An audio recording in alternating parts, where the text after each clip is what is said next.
वनविहार परिसरात तब्बल 2 तास बिबट्याचा वनवास, अखेर जेरबंद। नाशिक शहरातील पारिजातनगर वनविहार कॉलनी परिसरात आज दुपारी 4 वाजण्याच्या सुमारास बिबट्याने धुमाकूळ घातला। गेले 2 तास बिबट्या वनविहार कॉलनी परिसरात तसेच एका टपरीत नंतर परिसरात लपून बसला होता। या घटनेने परिसरातील नागरिक संपूर्णपणे भयभीत झाले होते।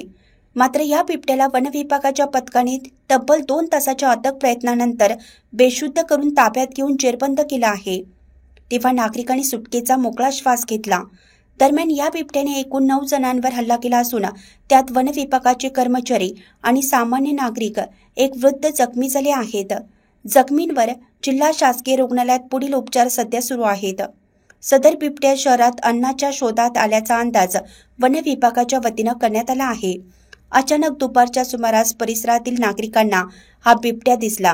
नागरिकांनी तात्काळ वनविभागाला तसेच पोलीस प्रशासनाला या घटनेची माहिती कळवली। यावेळी घटनास्थळी मंत्री गिरीश महाजन, आमदार सीमाताई हिरे, भाजपा नेते महेश हिरे, रश्मीताई हिरे, पोलीस आयुक्त संदीप कर्णिक, पोलीस उपायुक्त किशोर काळे, पोलीस निरीक्षक प्रकाश आहिरे, विश्वास पाटील यांच्यासह वनविभागाचे उपवनरक्षक निर्मळ यांच्यासह पोलीस प्रशासन पथक मोठ्या संख्येने दाखल झाले होते। यावेळी संबंधित ठिकाणी नागरिकांनी खूप गर्दी केल्यामुळे पोलिसांना तसेच कर्मचाऱ्यांना जमाव कमी करण्यासाठी शर्थीचे प्रयत्न करावे लागले। यावेळी अधिक माहिती मंत्री गिरीश महाजन यांच्यासह प्रत्यक्षदर्शी यांनी दिली आहे। नेहमीप्रमाणे आम्ही जे मनोज नावाचा मनुष्य त्याच्या टपरीवर आलो आम्ही सिगरेटच्या, तर तिथं त्याच्या घरामध्येच होता ते। आम्ही बघितलं असं ढाकं होतं, डायरेक्ट दरवाज्यावर त्यांनी झाडं पाडून आम्ही 3-4 जणांना डायरेक्ट असे दरवाजा लावून घेतला। तो मध्येच घेतल्याच्या नंतर आता इकडे तिकडे पळत सुटला, एक रस्त्यावर जसा त्याला रस्ता दिसतो तिकडे पळत राहिला आणि मग तो फार घाबरून गेलेले। आणि आपले ते नातेवाईकच होते, ते मध्ये होते ते आपले। बघू आता प्रशासन आले, आता ते सर्व टीम आली त्यांची, Satpur police station, Gangapur police station, फोर्सवाले सर्व आले आहेत। तर बघू काय होते, तर पकडायला अजून तर काही पकडलेलं नाही, इकडे तिकडे सारखं प्रयत्न। अथक प्रयत्नानंतर आज वनविहार कॉलनीमध्ये जो बिबट्या आला होता तो प्रशासनाला पकडण्यात यश आलं आहे। त्यामध्ये बघायची संख्या मोठ्याने असल्याने या ठिकाणी मोठ्या प्रमाणात पोलीस बंदोबस्त देखील आला होता। आमच्या नागरिकांनी, स्थानिक नागरिकांनी देखील या ठिकाणी वन विभागाला मोठं सहकार्य केलेलं आहे। अथक प्रयत्नानंतर वन विभागाला त्यांच्या या कामामध्ये बिबट्या पकडण्यामध्ये यश मिळालं आहे। मी त्यांचे देखील व पोलीस प्रशासनाचे सर्वांचे मनपूर्वक आभार व्यक्त करतो।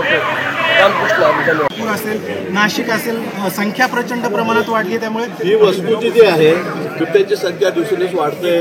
परवा कॅबिनेटमध्ये अतिशय गांभीर्याने विषयावर खूप वेळ चर्चा झाली, अनेक ठिकाणी चर्चा होत आहेत। लहान मुलांचे जीव जात आहेत, बळी जात आहेत, आहे आणि म्हणून यांना कंट्रोल कसं करायचं, संख्या कशी कमी करता येईल, किंवा एक जे फिमेल असते ती एका वर्षामध्ये 2 वेळा प्रेग्नंट राहते आणि 4-4 पिल्लांना जन्म देते।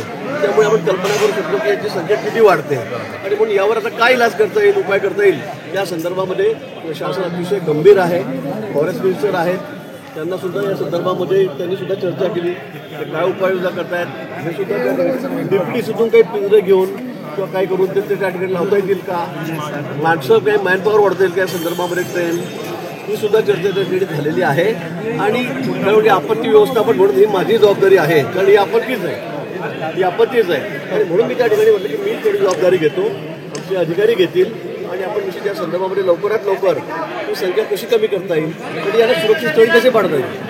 मग वनतारामध्ये पाठवलं तर वनतारामध्ये आम्ही त्या ठिकाणी त्यांना पाठवू, सुरक्षित फॉरेस्टमध्ये त्या ठिकाणी पाठवू, या संदर्भामध्ये आपली चर्चा झालेली आहे आणि लवकरच एकदा अंमलबजावणी होईल। भाऊ, हा जर परिसर बघितला, एकाच वेळेला 2 बिबटे या ठिकाणी आलेले आहे आणि टीम जी आहे ती कमी पडते रेस्क्यू करत असताना, तर अतिरिक्त टीम मागवण्याचा विचार आपण करणार आहात काही सूचना? त्या संदर्भात अजून मी कुठे अधिकाऱ्यांना भेटलोय नाही, मी आत्ताच आपण तुम्ही मला भेटलेला आहे। त्यामुळे मला वाटतं की थोडं 10 मिनिटं मिळाले तर मी या संदर्भामध्ये माहिती घेतो, तात्काळ उपाययोजना करू।